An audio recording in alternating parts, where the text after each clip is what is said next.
ETV YouTube ఛానల్స్లో మీ వ్యాపార ప్రకటనల కోసం ఈ నంబర్కి కాల్ చేయండి.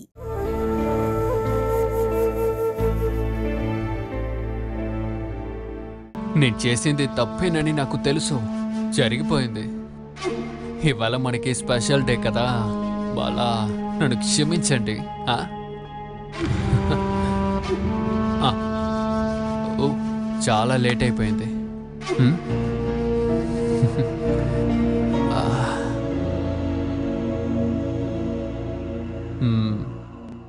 అసలు మనం ఏం మాట్లాడుతూ ఉన్నాం?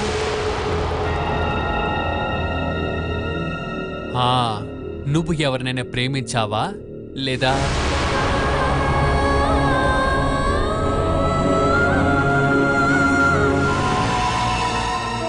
నువ్వేంటి ఏం మాట్లాడట్లేదు? ఈ కాలంలో మీకు అనిపించినట్టుగా నాకు కూడా అనిపించింది. ఆడ మగ అని ఈ విషయంలో ఏం తేడా లేదుగా. నీ సమాధానం అంతా బానే ఉంది. అయితే నువ్వేను. నేను ఒక అమ్మాయిని ప్రేమించాను. నేను పిలిస్తే తను ఎక్కడికైనా వస్తుంది. అంత ఇష్టం. మేమిద్దరం ఒకే రూమ్లో ఎన్నో రోజులు ఒకటిగా ఉన్నాం. నువ్వు ఏమన్నావు? నా జీవితంలానే నీకు కూడా అనిపించిందనా? అయితే ఇదంతా నీ జీవితంలో కూడా ఉందా? చెప్పు. అలాంటి జీవితమే నీది కూడా అంటే నువ్వు ఇంకొకటితో ఉన్నావా?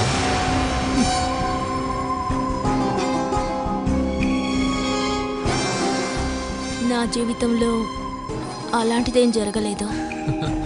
మరెందుకు నువ్వు నాలాంటిది అన్నావు? పెళ్లికి ముందు ఎవరి మీద ప్రేమ పుట్టకుండా ఎవరైనా ఉంటారా చెప్పండి? నేను ఆ అర్థంతో అన్నాను. అంటే ప్రేమ పుట్టిందన్నమాట.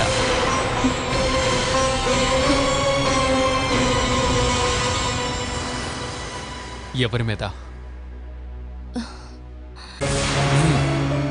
చెప్పు.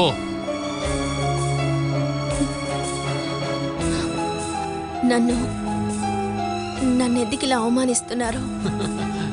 నేను నిన్ను అవమానిస్తున్నానా? నేను ఏమైనా బ్యాడ్ వర్డ్స్ యూజ్ చేశానా? లేదు కదా. నేను నీ గురించి అంత లోతుగా తెలుసుకోవాలి. అలాగే నువ్వు నా గురించి కూడా తెలుసుకోవాలి.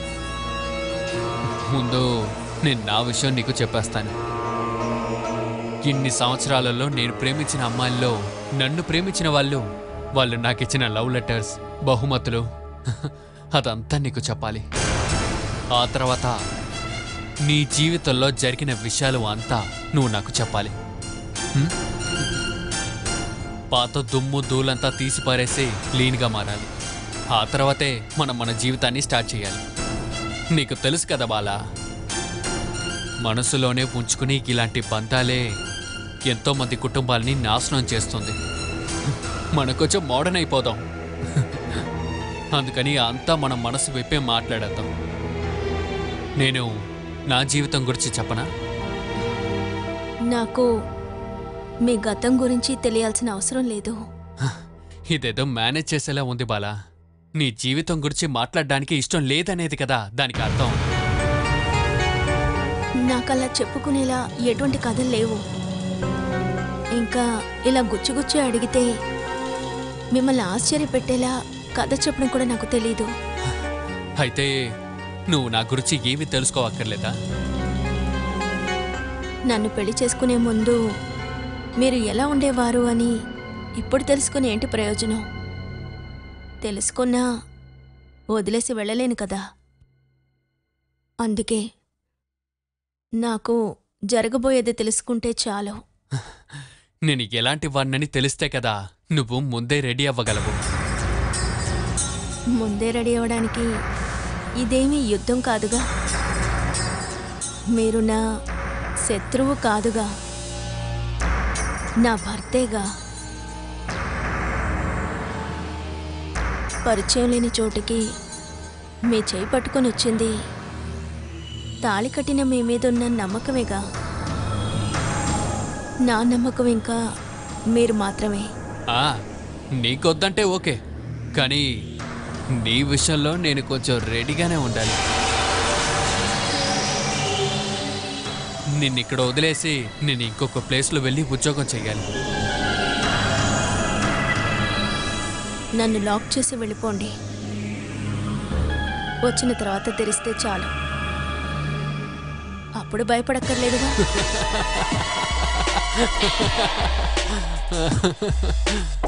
అయ్యో బాలా, బాలా నువ్వు భయపడిపోయావు, ప్రామిస్గా భయపడిపోయావు. నేను ఇదంతా ఊరికే అడిగాను బాలా. నేను సీరియస్గా మాట్లాడుతున్నానని కదా బాలసుధ అనుకుంది. అదే మరి, ఇదంతా ఊరికే నేను భయపెట్టడానికి చేశాను రా. అదే మరి. ఫస్ట్ నైట్ అంటే ఏదైనా ఎంటర్టైన్మెంట్ ఉండాలి కదా. తర్వాత నేను ఒక అమ్మాయి గురించి చెప్పాను కదా, అదంతా ఊరికే.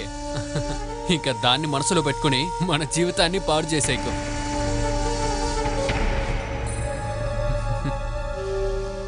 ఇంకా మనలో ఇలాంటి జోక్స్ ఏవి వద్దు. పడుకుందామా?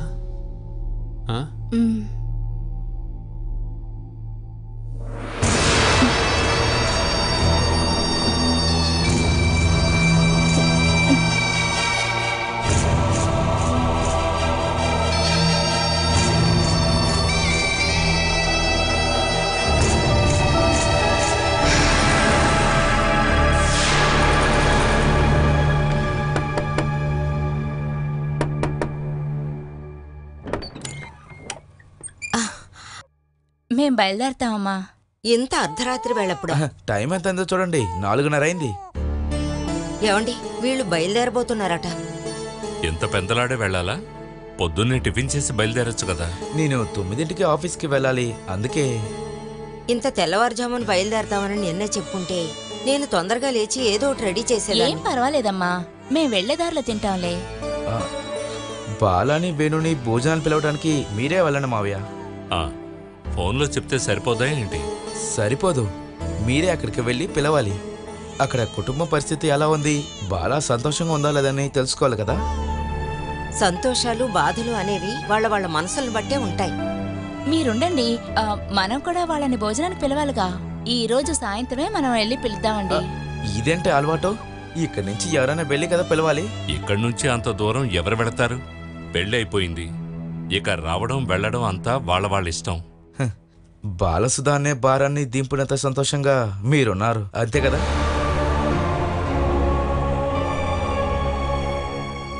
తెలుసో తెలియకో నిన్న మీరే అది చెప్పారు. ముక్కు మొహం తెలియని వాళ్ళ ఇంటికే ఆ అమ్మాయిని పంపించారు. ఇంతసేపు అయింది కదా, బాలా ఇంటికి వెళ్ళిందా లేదా అని ఫోన్ చేసి అడిగారా? మనోజ్, ఇంకా తెల్లవారనే లేదు. ఈ టైంలో వాదించడం అవసరమా? మీరు బయలుదేరండి. ఒక విషయం చెప్పేటప్పుడు ఎందుకంత కోపం? మీరు వెళ్ళండి. నా కూతుర్ని భోజనానికి పిలవడం నాకు తెలుసు. ఎవరి సలహాలు నాకు అక్కర్లేదు.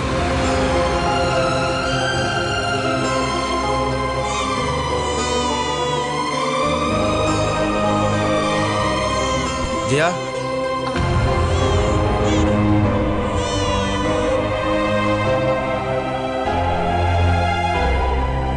అయినా మీరు మనోజ్తో అలా మాట్లాడి ఉండకూడదు. మరేంటి, ఎప్పుడు చూసినా వాడేంటి బాలా తండ్రిలా మాట్లాడతాడు? మరి నేనెందుకున్నాను? మన విషయాల్లో ముందు నిలబడ్డానికి తనే కదా ఉన్నాడు. కోపంతో వెళ్ళిపోయాడు. అలా కోపగించుకొని వెడితే వెళ్ళనివ్వు. నేను వాడికి అనుకూలంగా వెళ్ళలేను. అల్లుడు స్థానంలో ఉండాలి. నాకు ఎవరి సలహా అక్కర్లేదు.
నిన్న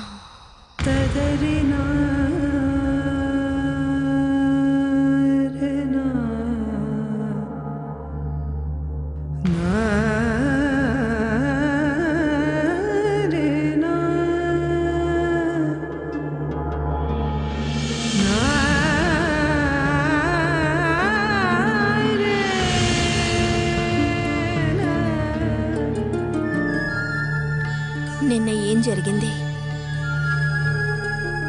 నా అసలుకి ఏ విలువ ఇవ్వకుండా సిగరెట్టు మందు వాసనతో ఒక శోభను ఈ మనిషిని ప్రేమించడం నువ్వు నాకు నేర్పించు. పరిచయం లేని ఊరు, మనుషులు, అన్నిటినీ సహించే మనసుని నాకివ్వు.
నాకేం చేయాలో తెలియలేదు.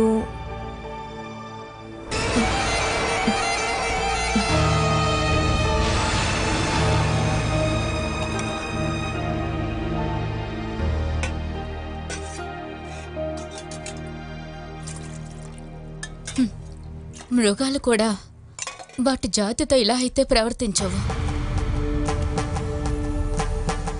ఆడదాన్ని ఒళ్ళు దొరకగానే కొంతమందికి పిల్లికి ఎలుక దొరికినట్టు కరిచి హింసిస్తారు. ప్రాణం పోయే నొప్పిని చూసి ఆనందిస్తారు. ఆడదాన్ని సమానంగా చూసుకునేది కొంతమందే. మిగతా వాళ్ళకి మనం ఎర్రలాంటి వాళ్ళం. ఎర్రని చంపినా తిన్నా ఎవరు అడుగుతారు? ఇంకా టీ రాలేదే? ఇదిగో ఇస్తున్నాను. ఈ ఇంట్లో మొదటిసారిగా ఒక ఆడపిల్ల పొద్దున్నే స్నానం చేసి లక్షణంగా ఉండటం చూస్తున్నాను. అత్తమ్మ లేని ధైర్యం వల్లే లోపల వరకు వచ్చారు. అత్తమ్మ ఎక్కడికి వెళ్ళారు? గుడికి వెళ్ళింది. జగదాంబకి పద్దాకా ఇటువంటి చెడ్డ అలవాట్లున్నాయి. నేను కూడా అత్తమ్మతో గుడికి వెళ్ళేదాన్నిగా. ఆహా, నువ్వు కూడా అటువంటి నమ్మకాలు ఉన్న అమ్మాయివా? అయితే జగదాంబతో నువ్వు వెళ్లకుండా ఉంటేనే మంచిది. ఇదిగో ఈ టీ ఇచ్చే. వేడిగా ఉన్నాయి. పొద్దునే తినటానికి ఏముంది? ఇడ్లీ వెయ్యాలి. నిన్న పెట్టిన చేపల పులుసు ఉంది. ఇడ్లీ చేపల పులుసా? ఆశ్చర్యపడకు. ఇక్కడున్న వాళ్ళకి చేపలు లేకపోతే ముద్ద దిగదు. టీతో పాటు ఇచ్చినా కూడా నంచుకొని తింటారు. ఆకలేస్తోందా? ఇంకా ఎంతసేపు అవుతుంది? అవగానే పిలుస్తాను కదా.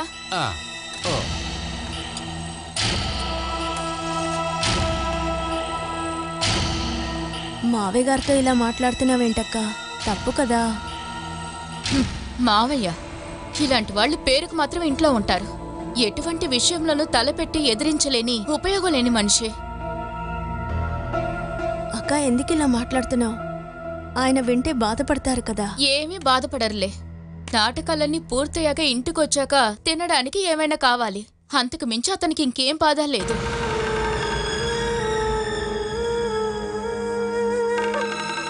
నేను వెళ్ళి దీన్ని మా ఆయనకి సుమేష్కి ఇచ్చేసి వస్తాను.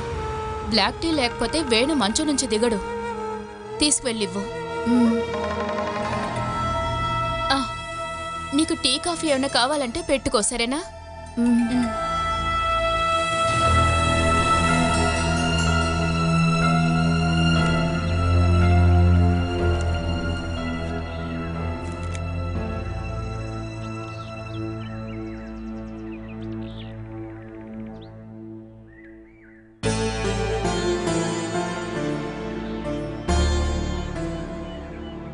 మావయ్య,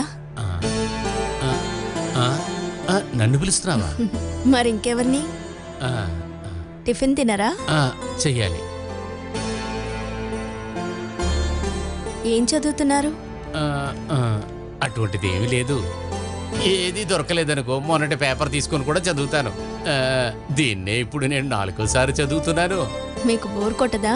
అలవాటైపోతే సమస్య లేదమ్మా. ఇక్కడ చుట్టుపక్కల నాటకాలు లేవు, ప్రోగ్రాంలు లేవు. ఉండుంటే ఈ పాటికి అక్కడికే వెళ్ళిపోయేవాడిని. కళ అంటే చాలా ఇష్టం అనుకుంటాను. ఇక్కడ ఎవరికి అవన్నీ ఇష్టం ఉండవా? ఏమిటో మరి పిల్లలందరూ కూడా ఆ జగదాంబ లాగానే ఉంటారు. అదేంటో అర్థం కాదమ్మా. పిల్లలందరికీ కూడా ఆ జగదాంబ అలవాట్లే. ఆలోచిస్తే అది కూడా మంచిదేలే. మన విషయాలకు మాత్రం మనం చూసుకోవచ్చుగా. మీరు రండి, నేను టిఫిన్ పెడతాను. ముందు అందరినీ తిన్నివ్వమ్మా. అలా అంటారేంటి? మీరే కదా ఈ ఇంటికి పెద్ద, అప్పుడు మీరేగా ఫస్ట్ తినాలి. అది కాదమ్మా, నువ్వు అరవకు, లేకపోతే ఎవరైనా వింటారు. వింటే ఏమిటి? విన్నా సమస్య ఏమి లేదు. అయినా ఎందుకులేమ్మా. మీకు అత్తమ్మకేమైనా సమస్య? అటువంటిది ఏమీ లేదు. మేమిద్దరం ఆడుకుంటూ కలిసిపోయి ఉంటాం. అయితే రండి, నేను వడ్డిస్తాను. అంటే ఇంత పెద్ద నిర్ణయాలు అవసరం అంటావా? అవసరమే, రండి. అది కాదమ్మా, నాకిప్పుడు ఆకలి అవట్లేదు, అందుకే చెప్పాను.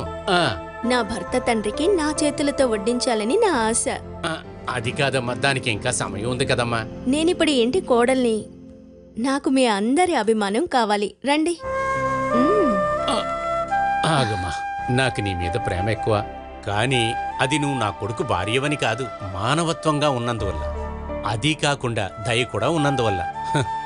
నువ్వు వెళ్ళి చేరాల్సిన ఇల్లు ఇది కాదు. ఒక్కొక్కరి జీవితంలోనూ ఏం జరగాలనేది నిర్ణయించేది ఆ దేవుడే కదా. ఏమైందమ్మా? కొత్త చోటు, వాతావరణం మారింది కదా, జలుబు చేసినట్టు. ఎప్పుడు పడుకుండే ముందు 1/2 గ్లాస్ నీళ్లు తాగితే చాలు, జలుబే పట్టదనుకో. మీకు ఇది కూడా తెలుసా? నాటు వైద్యం తెలుసు.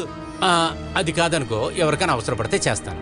నా కోసం వచ్చే వాళ్ళ దగ్గర నుండి జగదాంబ డబ్బులు తీసేసుకుంటుందని చెప్పి ఆపేశాను, నేనంతే. ఇంకా విద్య, వైద్యం లాభం ఆశించి చేయటం అనేది తప్పు. ఇప్పుడు పెద్ద వ్యాపారంగా మారింది ఆ రెండే కదా. చేసేవాళ్ళని చేయనివులే, నేనది చేయలేను. నా కొడుకు ఎక్కడా? ఇంకా లేవలేదు. బ్లాక్ కాఫీ తాగి మళ్ళీ పడుకున్నారు. ఒక మనిషికి నిద్ర 10 గంటలు. దానికి లెక్కుందా? అన్నిట్లికి ఒక లెక్క పత్రం అనేది ఉందమ్మా. అదే తప్పనుకో, అన్నీ తప్పైపోతాయి. ఇంకా ఒక మామూలు మనిషి 8 గంటలు పడుకోవాలి. పగల్లో పడుకోకూడదు, పడుకోకుండానూ ఉండకూడదు. ఆడవాళ్ళైతే 9 గంటలు కూడా పడుకోవచ్చమ్మా. చిన్నపిల్లలైతే 22 గంటలు పడుకోవాలి. అదే చదువుకునే పిల్లలైతే 9 గంటల నుండి 11 గంటల వరకు ఖచ్చితంగా పడుకోవాలి. మీరు మామూలు మనిషి కాదు. మీరు ఇవన్నీ నాకు కూడా నేర్పించాలి. రండి మావయ్య.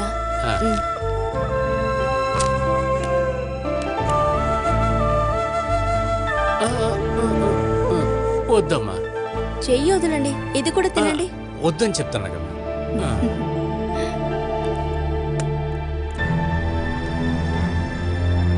ఏమైంది? నువ్వు ఇటువంటివన్నీ చెయ్యొద్దమ్మా.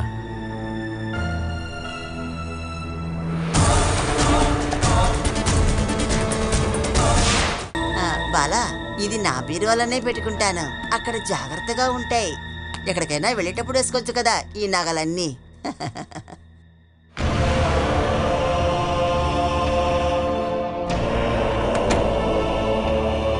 ఎలా ఉంది బాలా? నేను చెప్పినంత అర్థమైందా ఎప్పుడైనా? ఇదంతా ఆరంభం మాత్రమే బాలా. అత్తమ్మ నుంచి ఇంకా ఎన్నో అబద్ధాలు ఎదురు చూడొచ్చు. ఈ ఇంటి ఇనపెట్టి తాళం కూడా అత్తమ్మ దగ్గరే ఉంది, నీకు తెలుసా? ఇప్పుడు కూడా నీ బంగారం అంతా అత్తయ్యగా తీసుకువెళ్ళింది. అది తిరిగొస్తుందని అనుకుంటున్నావా? ఇక్కడున్న వాళ్ళు ఎవరు అడగరా? వాళ్ళు బాగా తాగాలి, తినాలి, మనల్ని తిడుతూ ఉండాలి. ఇక వేరే ఆలోచనే ఉండదు.